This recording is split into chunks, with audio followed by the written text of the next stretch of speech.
Satisfação conversar aqui no Barranco, referência em gastronomia no sul do Brasil, décadas de existência, com o meu querido colega e amigo Felipe Vieira. Prazer te encontrar, Felipe. Bom, em primeiro lugar é o seguinte, prazer te encontrar aqui no Barranco, porque a gente já comeu muito aqui no Barranco, a gente jantou muito aqui no Barranco, a gente almoçou muito aqui no Barranco. Gravar a entrevista é a primeira vez, mas é um prazer que tu tenha marcado aqui. Todo meu. Aqui, ó, o Felipe foi meu parceiro, fomos parceiros de rádio durante, acho que uns 6 anos, né? Foram 6 anos, né? 6 anos. Na Band News de manhã, primeira edição. Depois o Felipe saiu, hoje está num belíssimo projeto na Guaíba, no programa Agora. Tu imagina, se eu tenho 28 de profissão, considerando o tempo que era estudante que já trabalhava na área, tu tens mais do que eu. 36 anos agora. 36. Porque eu na faculdade de jornalismo, ali no final dos anos 80, início dos 90, ele já era o cara da Rádio Gaúcha na época. O Diego, eu acabei de errar o cálculo, não é 36 coisa nenhuma. Eu comecei com 13 e eu tô com 52, 39. 39. Já estou aposentado, então é 39, Não, 39. Que prazer te rever, Felipe. Pô, velho, só deixa eu dizer o seguinte, isso aqui tem um pouco de prazer te rever frente às lentes, sabe? Porque a gente se vê seguidamente, graças a Deus, a gente se dá bem, a gente é amigo, não acreditem nas fofocas, a gente é amigo, tá? A gente se frequenta, a gente se gosta, não tem problema nenhum, né? Não, porque senão tem sempre uma crise, né? Sempre tem uma crise, nunca vi disso. Uma vez nós tivemos um quebra-pau lá na... Dois horrorosos. Dupla Grenal. Bah, que baixaria. Lá no programa da rádio, da Band News, e na saída e no final, a primeira ligação foi do meu pai, seu Carlinhos. Eu te contei isso aí, não? Sim. Não. O seu Carlinhos pra mim, Diego, pelo amor de Deus, tu não vai brigar com teu amigo. Não, a rádio parou, todo mundo foi pro aquário, achando que nós ia sair no soco. Nós nem passamos perto disso, mas é o seguinte, depois que a gente ouviu, nós dois ficamos envergonhados, tá? Pra dizer, foi demais, tá? O gremismo e o coloradismo foi demais. A gente podia ter parado a discussão ali uns... Meia hora antes. Tranquilamente. Mas foi um horror aquilo. Mas foi... Hoje a gente não faria de novo, mas olha, foi um horror. Cara, vou te dizer, o Diego, o que foi aquilo? Não me lembro qual foi, eu nem lembro qual foi o fato. Sabe que tu vê, eu também não me lembro, eu lembro assim, detalhe. Era uma bobagem da dupla Grenal. Uma bobagem. E foi crescendo, e um sacaneando o outro, e aquele negócio ficou pesado. E a Ana Paixão correu, a primeira que chegou no estúdio foi a Ana Paixão, eles vão brigar. E depois foi chegando gente para separar, e nós não, também não. Não, nem próximo de vias de fato, calma. Coisas do rádio. Conta pra mim, Felipe, divide com o nosso telespectador, como é que tu começaste a tua carreira aos 13 anos? Rádio Sobral de Butiá, rádio inaugurando, e eu brinco que eu criei a interatividade, né? Que hoje é normal a gente pegar e ler recado de ouvinte pelo WhatsApp. Naquela época existiam 250 telefones de magneto em Butiá, você tinha que pegar o telefone na mão, ligava para a telefonista te plugava com a rádio. A rádio inaugurou, dia 16 de janeiro de 79, eu era o chato de plantão, porque era só eu que ligava, então a rádio sorteava disco, eu ligava, sorteava livro, eu ligava, sorteava carne com arroz. Minha mãe dizia, não precisa disso, meu filho, deixa para os outros. Eu disse, não, vou lá, vou ganhar esse negócio. Aí enchi tanto saco que na primeira semana eles me chamaram na rádio, olha, para com isso, não dá. Só tu participa, não dá rádio. Mas eu era mais rápido. Aí eu disse para os caras, sou mais rápido, azar de vocês. E aí eles, então tá, nós vamos te arrumar uma função. E aí eu fui ser repórter mirim. Em Butiá tinha a quadra da Brigada Militar, tinham vários jogos ali de times bem formados, camiseta e tal, os jogos da gurizada, eu anotava e ia de noite ser o repórter mirim, dar os resultados. E nunca mais larguei, né, Diego? Nunca mais larguei, nunca mais parei. Rádio é um vício, né? Rádio é literalmente uma cachaça, né? Algumas pessoas podem dizer, arrume uma figura melhor, uma metáfora melhor, mas é uma cachaça, é um vício, né? Eu, nesses anos, não fiquei sem fazer rádio, e o único período curto que eu fiquei sem fazer rádio, eu fiquei com muita saudade de fazer rádio, que foi aquele período de 97, 98, que eu fiquei só na RBS TV. Então, ali eu fiquei com muita saudade. Eu gosto muito de rádio.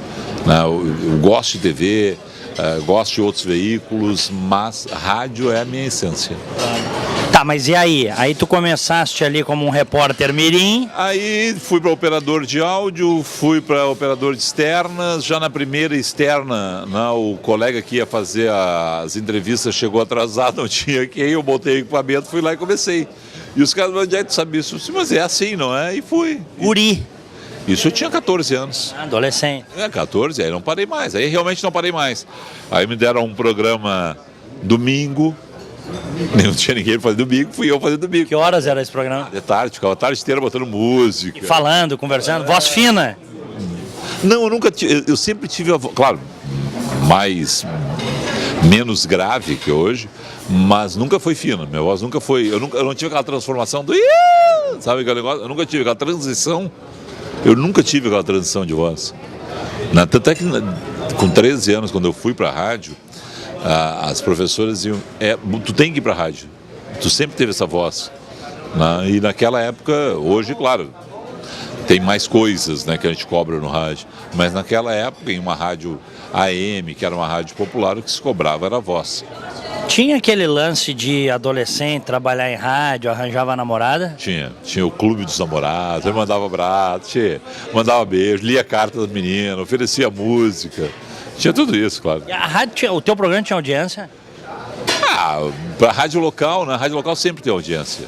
Sempre tem alguém ouvindo? Sempre, porque a rádio local é a rádio realmente das pessoas que quer saber da cidade, né? E aí você imagina, isso é 79, a rádio era novidade. Né? O garoto de 13 anos, crescido na cidade. Né? Então tinha essa referência. Né? Bom, e para. Eu tinha 14, 15 também, né? Eu já tinha passado um tempinho quando comecei a fazer os programas. Já. Mas era na virada ali. Já estava chegando ali na. Na verdade, a rádio inaugura com 13, mas eu já faço 14 em 27 de fevereiro. Né? E aí já começa 14, 15 ali, já dá uma virada. Tá, e a tua vinda para Porto Alegre? A vinda para Porto Alegre foi faculdade, né? Eu estava na PUC, aí Para fazer a faculdade de jornalismo. Faculdade de jornalismo, aí Magda Cunha, Luciano Kleckner, o Brito de Almeida, todos eles, olha, tu tem que vir para Porto Alegre, tem que vir para Porto Alegre, tem que vir para Porto Alegre. Aí eu fui entrevistar o Marco Antônio Baggio numa trabalho da faculdade, alguma coisa da faculdade. Aí o Baggio, o que tu é na vida? Se sou locutor radialista.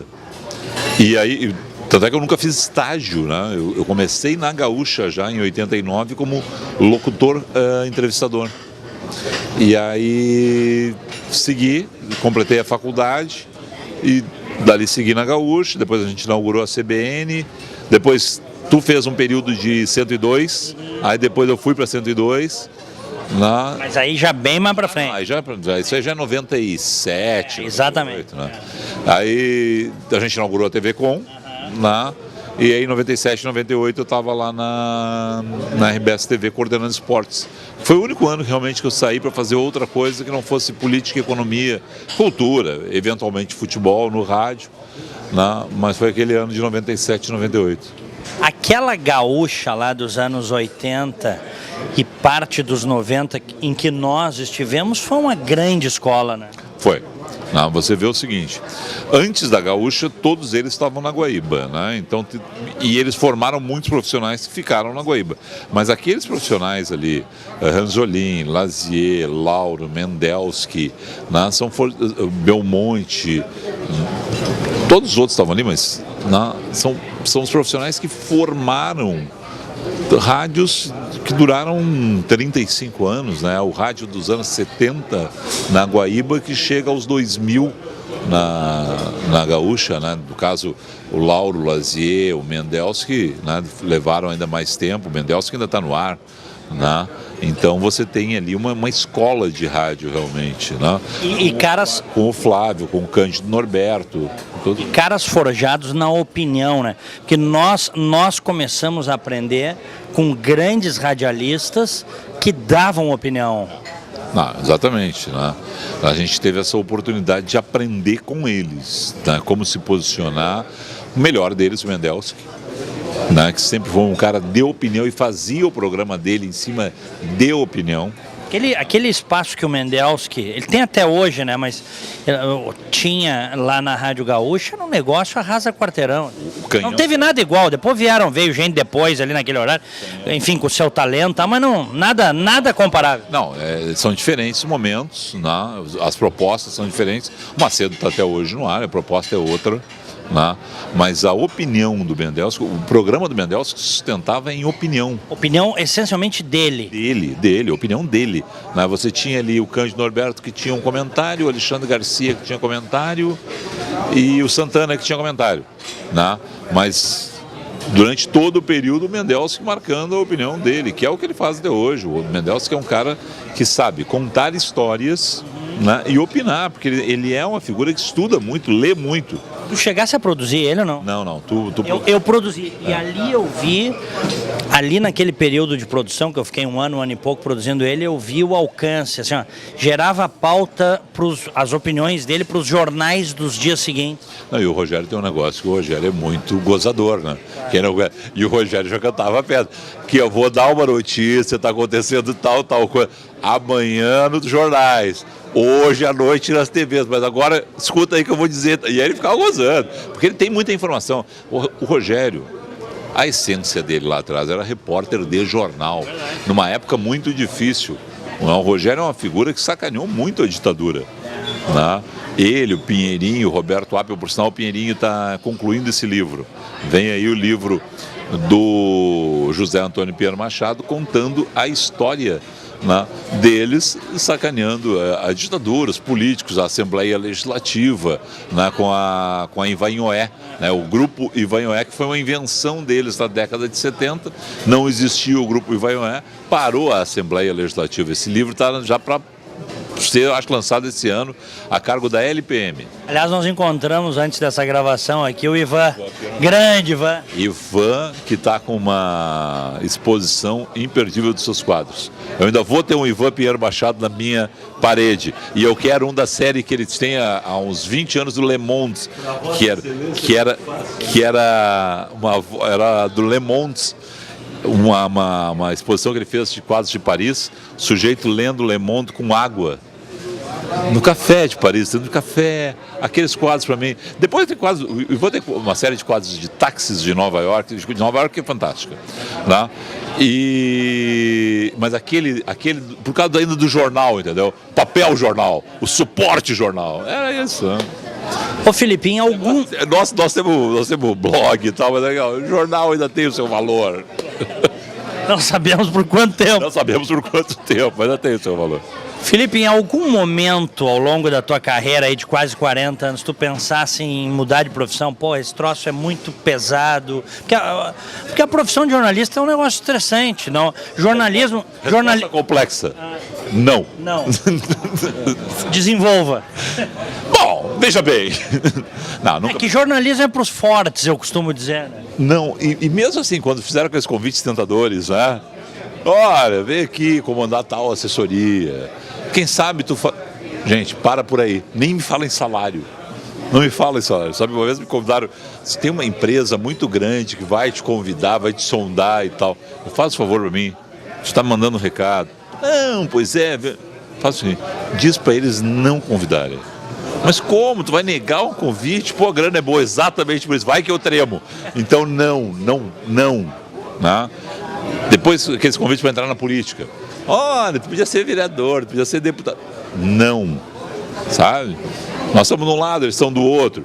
Não é que um dia a gente não possa mudar essa posição. Pode. Muita gente mudou e é excelente político. Não tem problema nenhum. Mas... Tem gente que mudou e ficou pior. Concordo. Também tem isso, né? Concordo.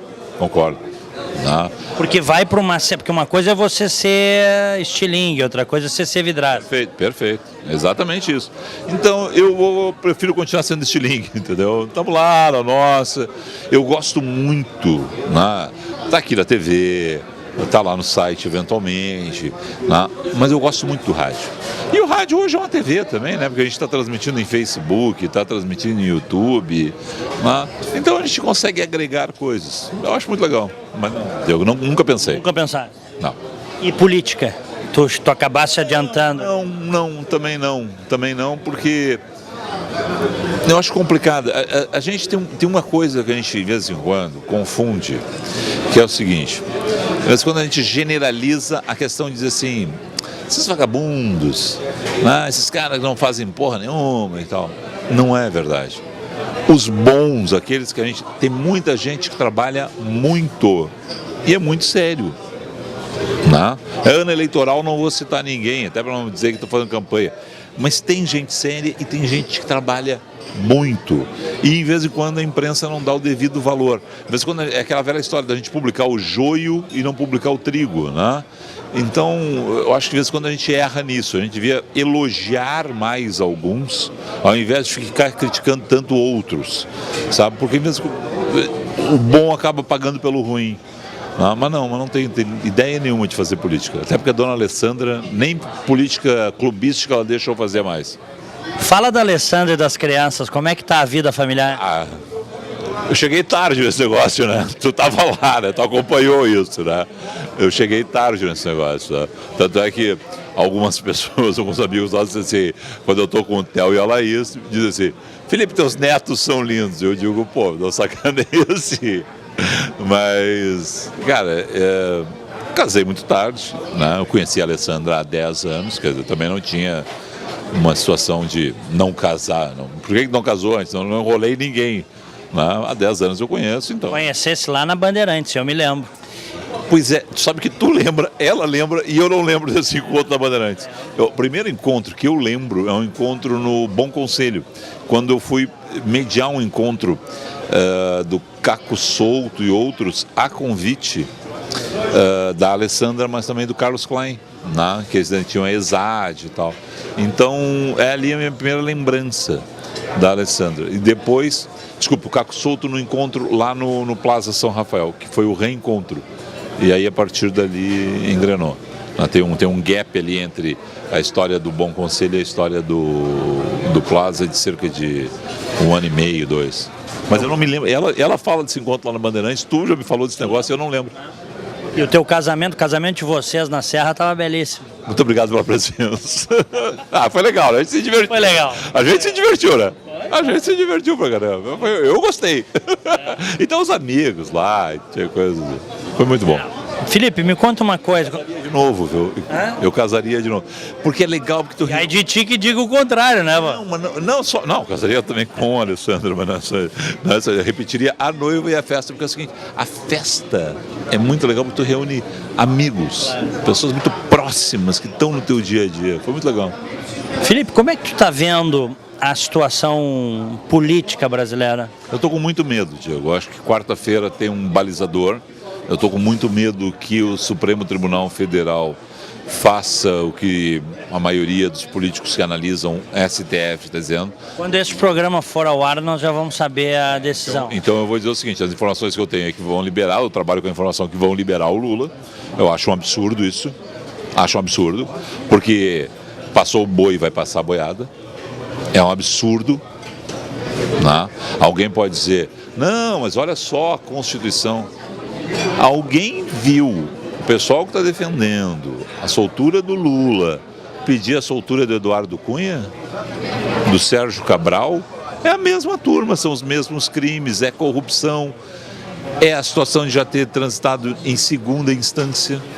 No caso do Lula, né, a gente tem aí as pessoas, não tem provas, mas leram, viram a sessão do que foi o TRF4? Vamos parar com isso, né? 3 desembargadores. Não é mais a questão agora, porque agora não tem mais como falar que é o Moro perseguindo alguém. 3 desembargadores aqui e o STJ por 5-0 negou. Quando foi pedido, negou. Né? Mas não é mais aquela questão assim, olha, é o fulano perseguindo. Vamos parar com essa teoria da conspiração, né? Vamos parar com isso. Assim não, né? Mas eu tenho muito medo, Diego, tenho muito medo mesmo. Tá, mas independente do que saia dali... A partir disso, eu acho que só pode piorar a situação. Porque a crise, vamos dizer assim, a crise moral e a falta de credibilidade das instituições se avoluma, né? Exatamente, e aí você tem uma situação que são as eleições desse ano. O que nós vamos debater na eleição desse ano? Ética? Com esses candidatos todos que nós temos? Como é que a gente vai debater ética? Não tem, já se perde o debate. Economia, tu sabe que não é o forte do Brasil pegar e debater. A menos eu imagino que se tenha o Henrique Meirelles como candidato, que aí o tema economia vai pautar o debate. Mas eu não sei se ele vai ser candidato. Por quê? Porque candidato viável, né? Candidato eu imagino que ele seja, mas ele não é um sujeito empolgante. Não, você não se empolga vendo o Henrique Meirelles. Você até olha o trabalho dele, pode empolgar.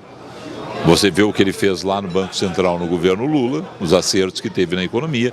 Você vê que a economia hoje está descolada da política do Temer, com todos os problemas de corrupção do governo Temer, denúncias do governo Temer. A economia está descolada.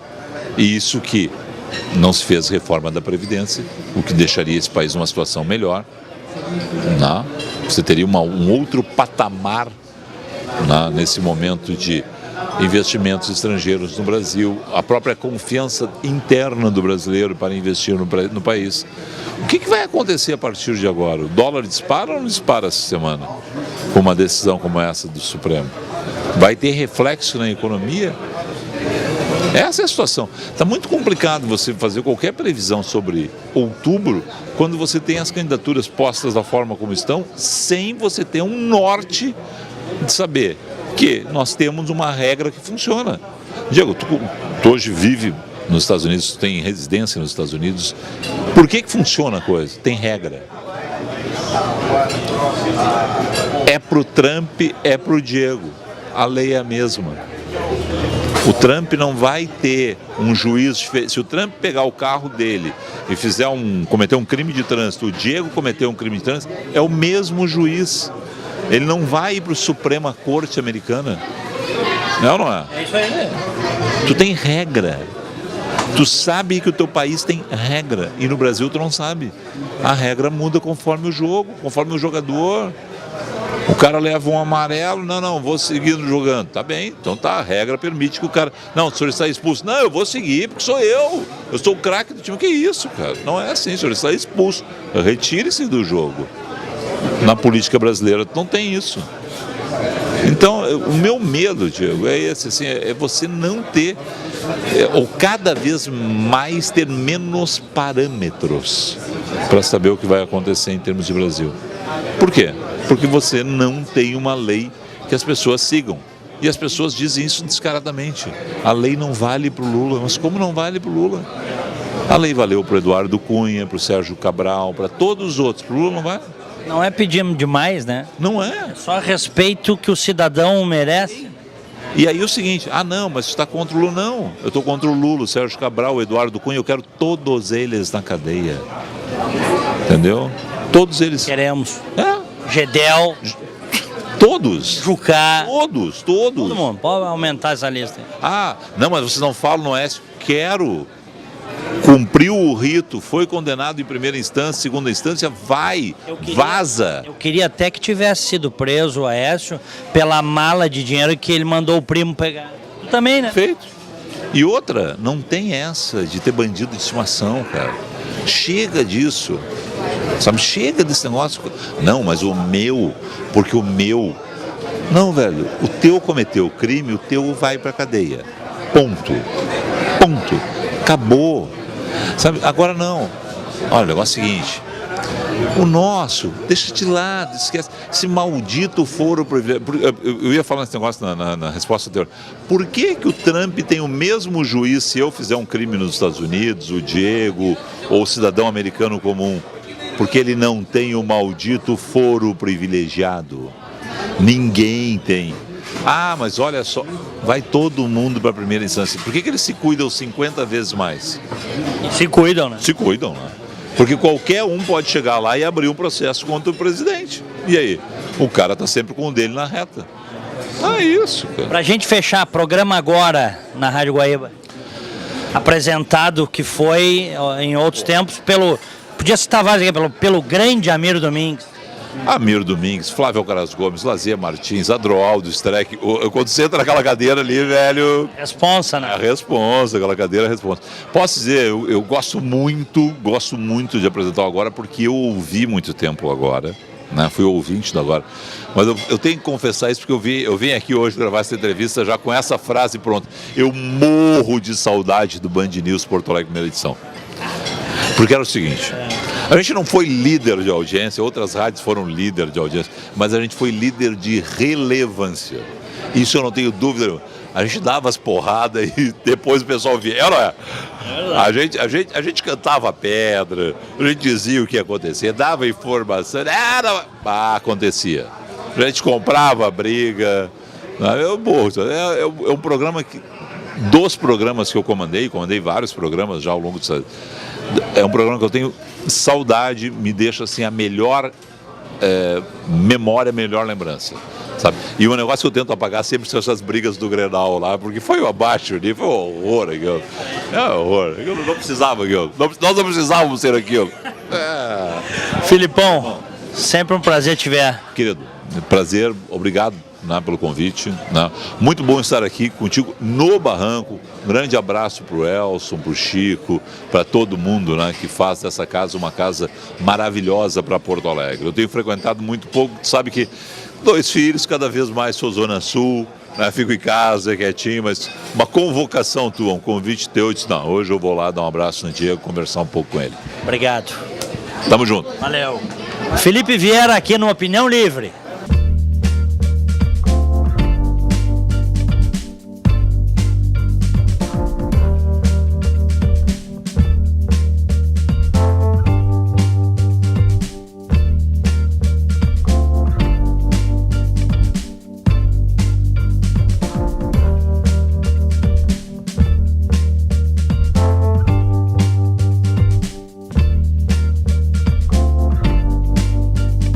Sistema Fê-Comércio RS apresenta a energia que circula, o clima que vira, a força que rola, o aperto que passa, a ideia que troca, a gente que toca, o desejo que anda, o tanto que gera, a vida que gira.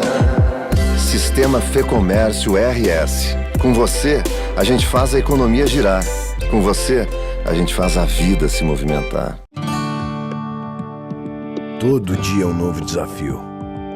Acordar cedo, trabalhar até tarde, não fechar ao meio-dia.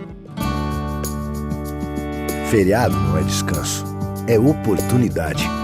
Pedido após pedido, venda após venda, a gente sabe como você se sente. Melhor que isso, a gente trabalha para você se sentir mais seguro, mais preparado, mais forte.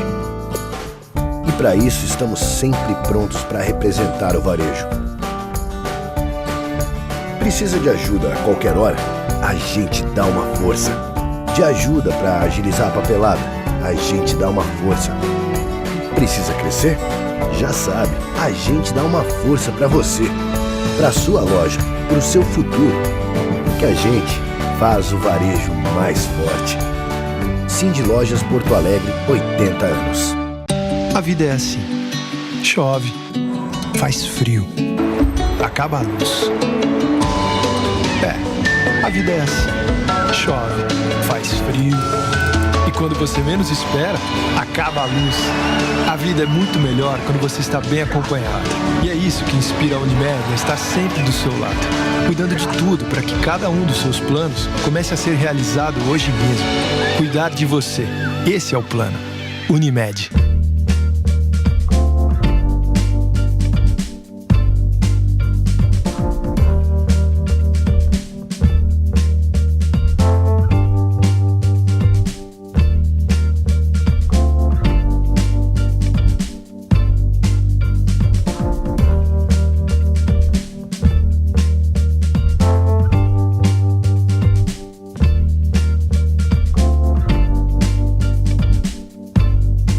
Opinião Livre, e eu continuo aqui no Barranco, que é uma referência no Brasil, hein? Às vezes a gente fala no sul do Brasil, né, Marcão? Mas é no Brasil, Barranco, há muitas décadas, uma referência em gastronomia. Eu tenho a satisfação de conversei há pouco com um grande nome do rádio, meu querido amigo Felipe Vieira. E agora eu vou conversar com outro grande nome do rádio, aí no caso da crônica esportiva, o meu querido amigo Marco Antônio Pereira. Fala, garotinho! Aí, grande, Diego. Uma satisfação, prazer, obrigado pelo convite para estar num dos melhores lugares de Porto Alegre. Uma vez me perguntaram, antigamente lá na Zero Hora, quais eram os melhores lugares de Porto Alegre. E eu disse, eu gosto muito da Redenção e do Barranco. São 2 lugares que eu gosto muito de frequentar. O Barranco é maravilhoso, é um lugar, se fosse possível vir todos os dias, né? Eu acho que seria bastante agradável. Só que aí eu estaria usando calças 60, número 60. Claro, olha, quando terminar essa entrevista, nós já combinamos aqui. Nós vamos comer uma carninha e tomar um chopinho. Vamos. Tradicional lombinho com queijo, que eu nunca consegui fazer igual, só aqui no Barranco é que o cara consegue comer. Aqui é extraordinário. Sem falar o xixo, tá me dando fome já. Muito bem. Marcão, quantos anos de carreira?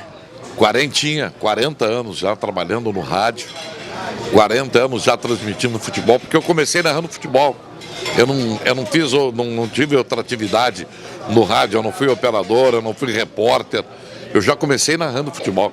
Foi uma coincidência, né? Foi um momento, aquela conjunção de fatores, né? E eu acabei começando no rádio, narrando um jogo de futebol e aí não parei mais. Com que idade? Eu não comecei tão cedo assim, não. Eu tinha 20 anos quando eu comecei. Né? Eu estava tentando já há algum tempo e não conseguia, mas aí pintou uma oportunidade lá no começo dos anos 80. Onde, Marcão? Lá em Novo Hamburgo, na Rádio Progresso de Novo Hamburgo. Hoje ela não existe mais, né? Hoje é a Rádio ABC do Grupo Sinos, mas era uma rádio que falava para comunidades também, né? E fala para comunidades. Era uma rádio muito boa, muito legal, onde eu tive meus primeiros ensinamentos. Pô, mas tu desde guri querias ser narrador? É aquela história, eu sempre quis ser narrador. Eu ia assistir o Rogério, que era um narrador que tinha lá em Novo Hamburgo. Eu ia nas cabines lá do estado de Santa Rosa, por isso que as pessoas não entendem assim muito bem. Eu até vou aproveitar esse espaço do teu programa para explicar. Às vezes eu sou criticado, e é verdade mesmo, por ter nascido em São Leopoldo e me identificar com o Novo Hamburgo.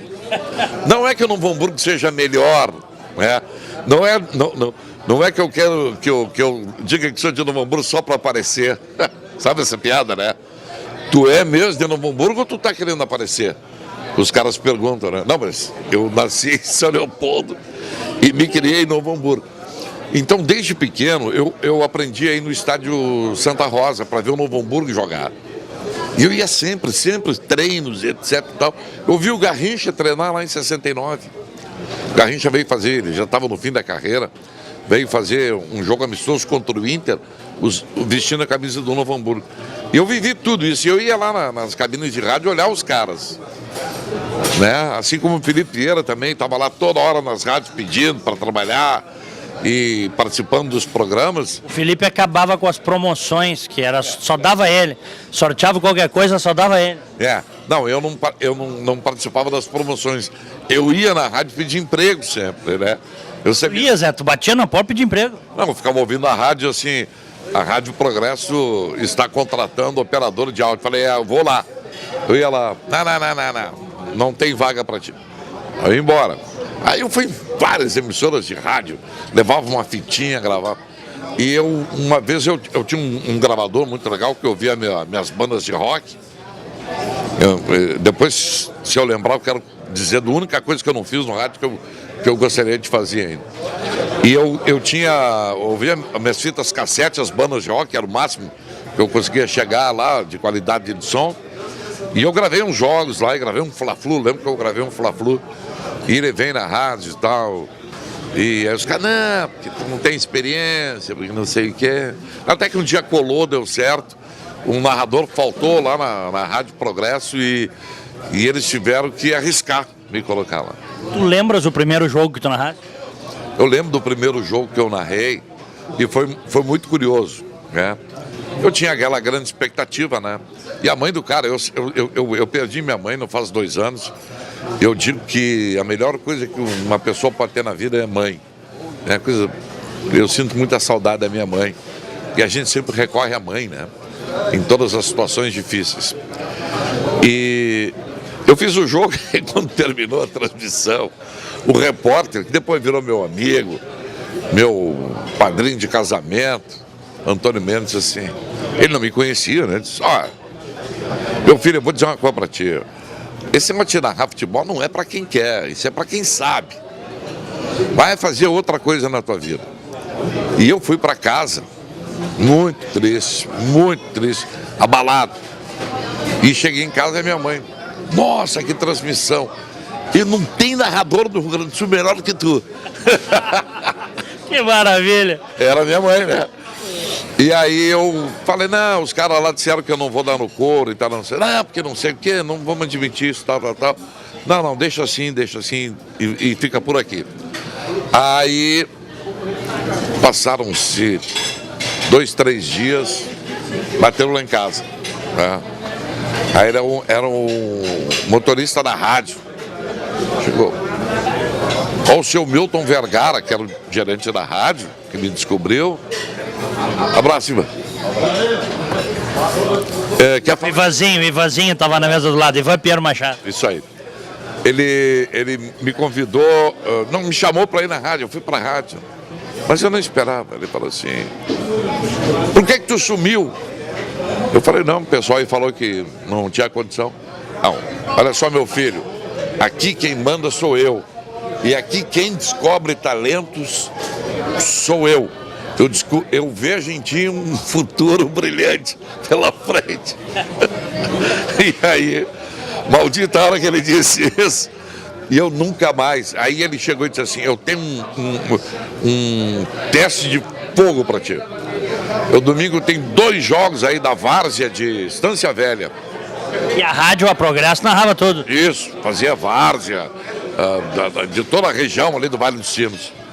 Se tu passar no teste, aí eu lembro que eu fui lá, fiz os 2 jogos e terminou o jogo, o diretor da rádio entrou lá e disse assim, traz a tua carteira amanhã que eu vou assinar a tua carteira, tu estás contratado. Aí foi a glória, né, tia? Aí foi a glória. Aí foi ali que eu comecei no rádio e depois não parei mais. E depois, quando é que tu viesse para Porto Alegre, Marcão? Eu vim para Porto Alegre em 1986. Me convidaram para vir trabalhar na Bandeirantes, que era difusora naquela época, ainda não tinha passado o nome para Band. Era a antiga difusora. Teve uma equipe de esportes lendária, né? Ali, né? Ali naqueles anos 80, né? Tem aquela foto que tem lá na Bandeirantes. Eu cheguei um pouquinho depois daquela foto. Um pouquinho depois daquela foto. Tu não tá na foto? Não? Não estou na foto. Ali tem um Marco, mas era um outro profissional. Se eu não me engano, ele era do automobilismo, fazia automobilismo. E era parceiro da turma. Eu não participei daquele primeiro grupo, eu vim depois. Mas ali, a difusora, hoje Band, Bandeirantes, foi a tua porta de entrada em Porto Alegre. Exato. Aliás, agora depois nós vamos falar, agora tu voltasse pra Band. Agora eu voltei pra Band. Mas é a minha terceira passagem na Band, é. Mas eu explico. Aí eu fui eu vim pra difusora e a Guaíba logo em seguida me contratou. Logo depois da Copa do Mundo de 86, eles me contrataram, me levaram pra Guaíba. Eu fiquei lá até 91. De 91, o Ranzolin me chamou para a Gaúcha. Aí eu fiquei na Gaúcha, aí eu saí para Bandeirantes, a gente foi montar essa equipe que até hoje está montada aí, que era com o Cláudio Cabral, com o Nando Gross, com o Jorge Estrada, eu e João Garcia, o Mesquita, João Manuel. Essa turma aí nós montamos o timaço, como a gente chamava, né, da Bandeirantes. E isso foi em 95. Aí fizemos uma grande cobertura o Bira Valdez nos convidou para ir para lá, montamos uma equipe. Foi montada uma equipe, eu participei desse processo. Mas aí, né, a coisa ficou um pouco difícil, meio complicado. E nesse meio tempo o Ranzolin resolveu me chamar de volta. E aí eu voltei para a Gaúcha em 96, fiquei lá até 2015. Foi um longo período que eu fiquei lá. 19 anos, isso foi 2015. 19 anos seguidos que eu fiquei na Rádio Gaúcha, né? Já tinha trabalhado alguns anos, 4 e depois mais esses 19 anos. Tu já és um aposentado do INSS, então? Já sou um aposentado do INSS, graças a Deus. O homem que é responsável por isso, que trabalha nessa área, E eu não sei como é que chama esse pessoal que faz esse tipo de serviço. Não é um contador, ele... Bom, mas enfim, ele foi muito... O cara que cuida das questões previdenciárias. Exato. Ele foi muito feliz, muito legal comigo. Falou assim, ó, te aposenta logo que isso vai piorar. Eu me aposentei e ele fez um cálculo lá e eu achei interessante. Estou aposentado já há alguns anos. Marcão, qual foi a narração mais emocionante assim da tua carreira para ti? Qual jogo? É muito difícil dizer isso. Eu vou citar alguns momentos que eu vivi na minha carreira que foram bacanas. Pode ser? Para ficar em cima do muro um pouquinho, porque senão pode não gostar. Felipe Vieira pode ficar chateado comigo. Então, como vocês estão de lados opostos e os nossos amigos aqui no Rio Grande do Sul são ou gremistas ou colorados, por exemplo, Grenal do Século, eu narrei os gols do Inter no Grenal do Século. Aquela virada histórica do Inter. Foi um momento bacana. Eu não fui no Mundial do Inter, nem da Libertadores do Inter. O Grenal do Século foi em 1989, correto? Isso. 89. Valia pelo campeonato de 88, mas foi em 89. E depois veio a final, o Inter foi jogar com o Bahia. O Grenal do Século ainda foi em 88. O Grenal ainda foi em 88. A final é que é fevereiro. Então tá, isso aí. Então foi no final de 88. Eu fiz esses jogos. Depois na Bandeirantes eu fiz o Grêmio campeão da América, né? E eu não posso deixar de falar de um evento que assim foi muito forte, muito marcante e que eu tive muita sorte em algumas coisas na vida, né? Na minha carreira, porque o único registro oficial na Copa do Mundo que existe de uma transmissão de rádio é da Copa de 90 e eu participo desse vídeo, que é o vídeo oficial. Eu estava na Rádio Guaíba com Vianney Carlet e Edgar Schmidt. E o vídeo da Copa estava registrando naquele momento. Eles gravaram assim aleatoriamente, na oportunidade. Mas depois o Brasil foi eliminado pela Argentina. E aí na história da Copa eles contam, olha, o Brasil era um dos favoritos, mas foi eliminado para surpresa de todos. Aquele gol do Canidia. Do gol do Canidia. Aí eles contam, até os próprios brasileiros ficaram surpresos com o que aconteceu. E aí eu apareço narrando lá, aquela coisa, meu Deus, o Brasil tá fora, Canidia. Como é que tu falaria? Fala aí, Marcão. Que peninha! Agora eu faço, brincando, né? O Canidia, sabe que eu tenho um jogador que eu odeio, eu sempre odiei um jogador, vou dizer para vocês quem é, Miller. Aquele atacante jogou no Palmeiras, São Paulo. Ele perdeu muitos gols na carreira dele e ele perdeu todos os gols daquele jogo e o Brasil foi eliminado pela seleção da Argentina naquela partida. Marcão, como é que é quando o cara chuta pra fora, perdeu o gol? Como é que é? Faz aí pra nós. Pra fora, pra fora, pra fora. Ou que pininho chutou pra fora. Às vezes eu tenho algumas questões que eu vou fazendo sem querer, mas aí um jogo eu esqueço, aí no outro já faço de novo.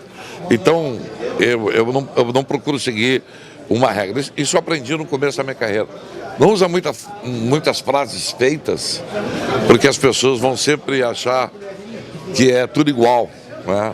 É sempre a mesma coisa. E acho que enjoa um pouco, né? Então, eu não tenho essa característica. Algumas frases, claro, mas não muitas, né? Eu acho que não. Estilo assim, você citaram um pouco aqui, um craque, o Ranzolin, né? Esse pra mim é o melhor. Ele nunca teve frases feitas a não ser alô, amigos. O pessoal fala muito do Pedro Carneiro Pereira, mas eu não peguei o Pedro, né? Eu vi o Pedro narrar e eu ouvi, né, o Pedro narrar, na verdade. E Felipe também não pegou. Pegou? Ele era moderno. Ele hoje seria um narrador contemporâneo. Seria dos dias de hoje. Se bem que aqui no Rio Grande do Sul mudou um pouco essa coisa. Tem muito discurso, assim, não é muito a minha área, sabe?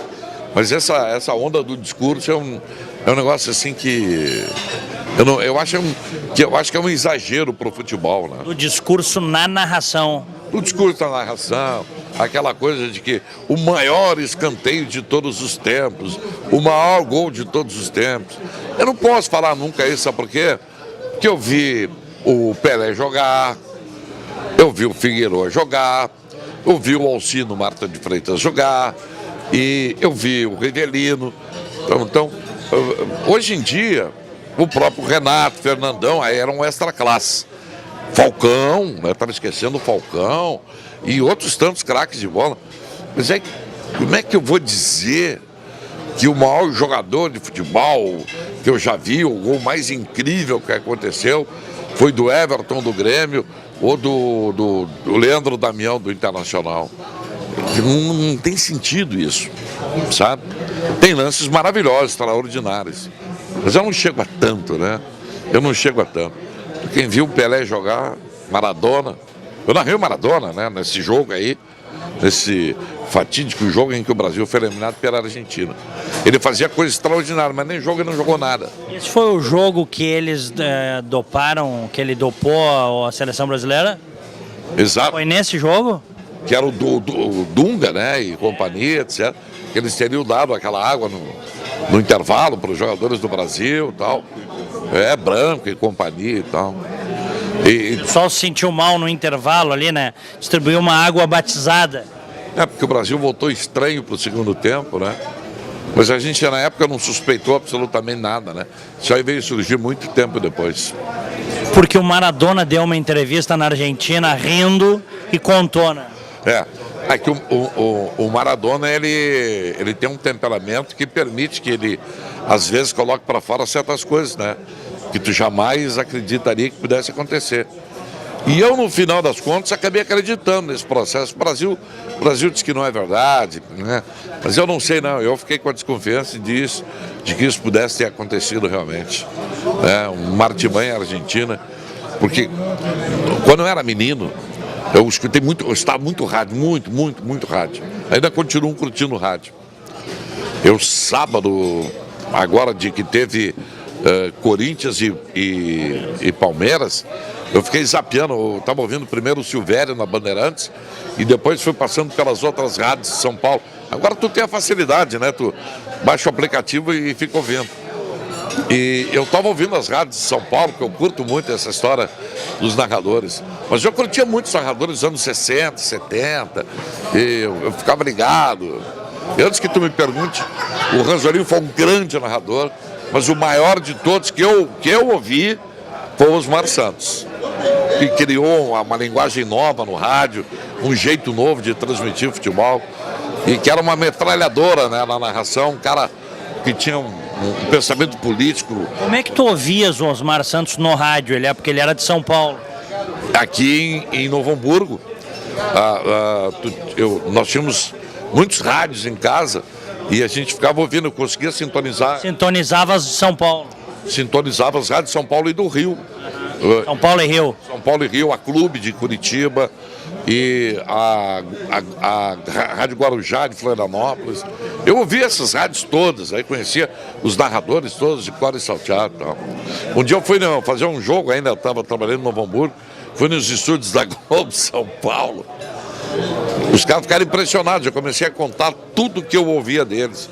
Eu vi, tu falou isso aqui naquele jogo do São Paulo contra o Sergipe, e o cara, tu tá louco, tu viu isso?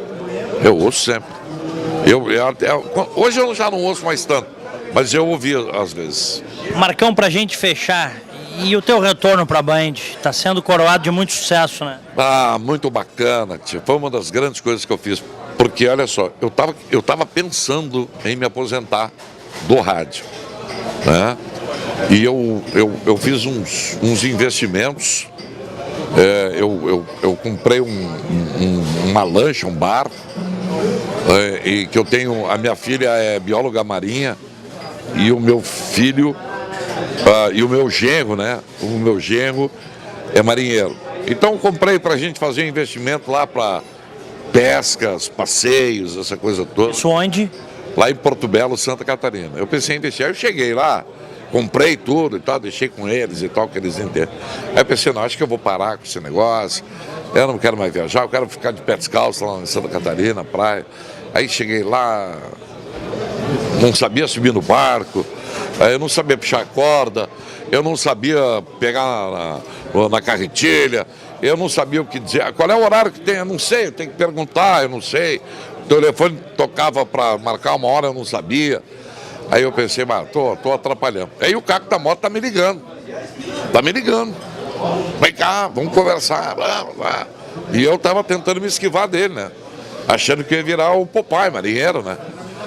E aí eu parei um dia e pensei, eu não tô sabendo fazer nada aqui. Eu vou voltar para Porto Alegre, liguei pro Caco. Tá bom, vamos conversar aí. Aí eu voltei. E aí, foi bacana, tive uma passagem há pouco tempo aí na Rádio Guaíba também, que também foi legal. Mas eu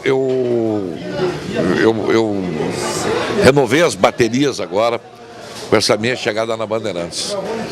Eu quero agradecer muito o pessoal da Band pela confiança e eu estou com muita vontade, como se estivesse começando o meu trabalho, com a mesma vontade, com a mesma determinação, só que já conhecendo os atalhos, né? Então é um recomeço, mas já um veterano, já conhecendo os caminhos. Eu nunca pensei que um dia eu pudesse ser chamado de veterano, eu mesmo me chamar de veterano. Mas hoje eu sou um veterano, o que eu vou fazer? Marco Antônio Pereira, um dos grandes nomes do rádio esportivo do Brasil.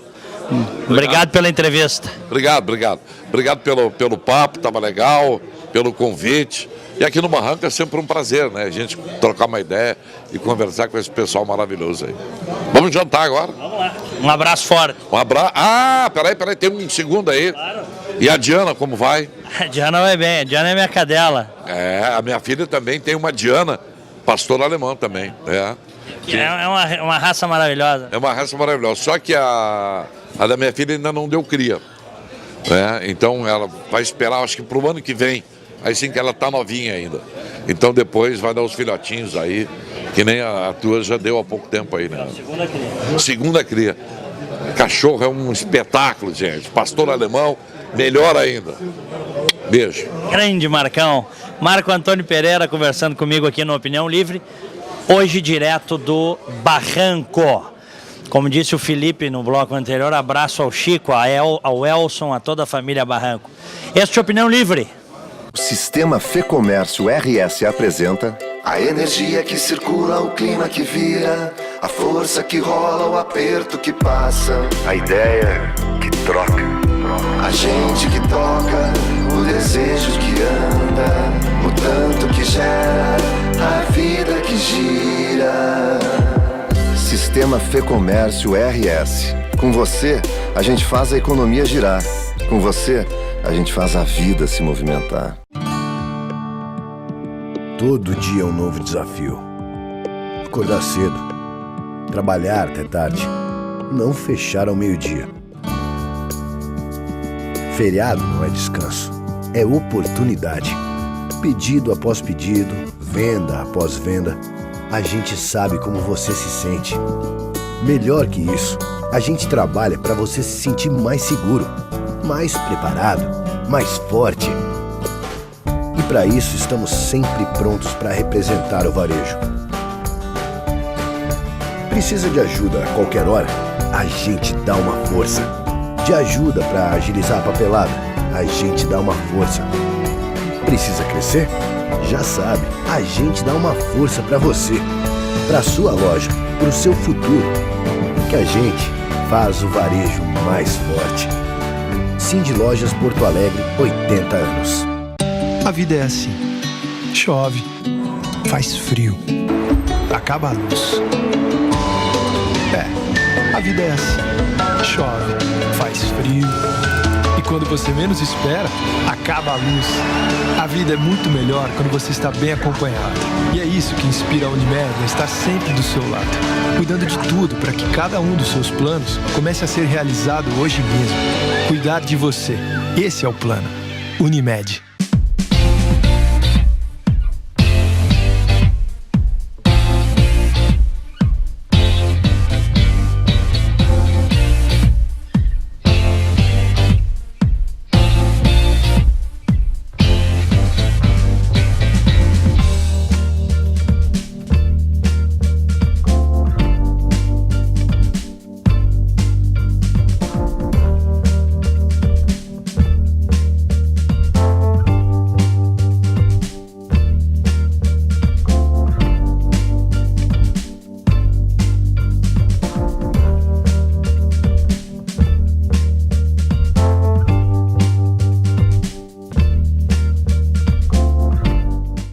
Sistema Fê Comércio RS apresenta a energia que circula, o clima que vira, a força que rola, o aperto que passa, a ideia que troca, a gente que toca, o desejo que anda, o tanto que gera, a vida que gira. Sistema Fê Comércio RS. Com você, a gente faz a economia girar. Com você, a gente faz a vida se movimentar. Todo dia é um novo desafio. Acordar cedo, trabalhar até tarde, não fechar ao meio-dia. Feriado não é descanso, é oportunidade. Pedido após pedido, venda após venda, a gente sabe como você se sente. Melhor que isso, a gente trabalha para você se sentir mais seguro, mais preparado, mais forte. E para isso estamos sempre prontos para representar o varejo.